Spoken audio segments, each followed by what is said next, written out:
Hello and welcome back to another episode of Forgotten Fins.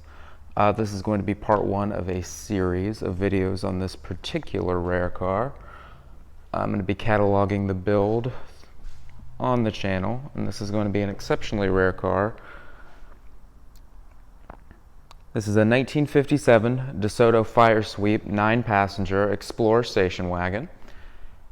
And we rescued this one out of Texas, and instead of doing a full restoration stock like we usually do, this one's actually going to be, we're going to clear coat it and leave the patina because it is a very rust-free car. And I know a lot of you don't like the patina craze, but this has got a really neat look to it. Did not have much rust as far as forward look cars go, so we're just replacing the floor pans. We do have all the rest of the interior. That's out getting reupholstered. But according to the registry of 57 DeSotos, there's only about 7 or 8 of these in the United States left on the road. They didn't build really many more than 1,000 of these. The rare version's the Fireflight, the long wheelbase version, but those are practically non-existent. I think there's like 1 or 2 on the road in Sweden, but that's about it. But what's really going to make this car stand out is originally this car came with the 325 poly, which is the Dodge-based motor because the FireSweeps are based on the Dodge chassis, the shorter wheelbase. But we did have another long wheelbase Fire Dome sedan hanging around.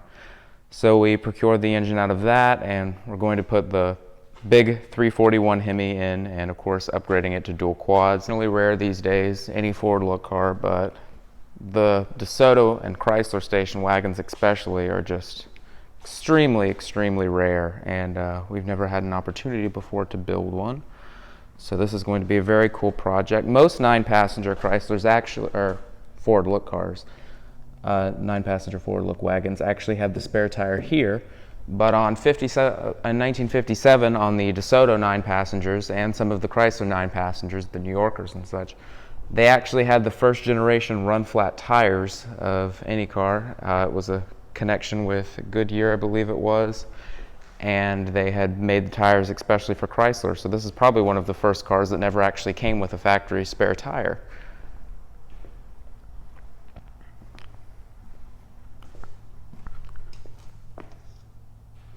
Such a clean car. Unfortunately, it was setting out in the field. If it had been preserved inside, it would have fared a lot better because it is actually a fairly low mile car.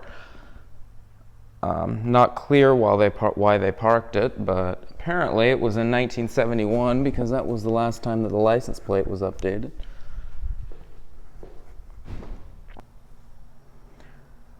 Yeah, this is going to be a very fun build. Subscribe to see what comes next. And I'm going to be posting up quite a lot more videos. We have a lot of interesting stuff coming in. We're going to be building in 1957, correctly restoring a 1957 Plymouth Belvedere convertible, and we're going to be going over some of the aspects of that. And probably going to showcase some of our other builds off as well, such as this 1956 Dodge panel van. Lots of good stuff around. So remember to subscribe. And thanks for watching.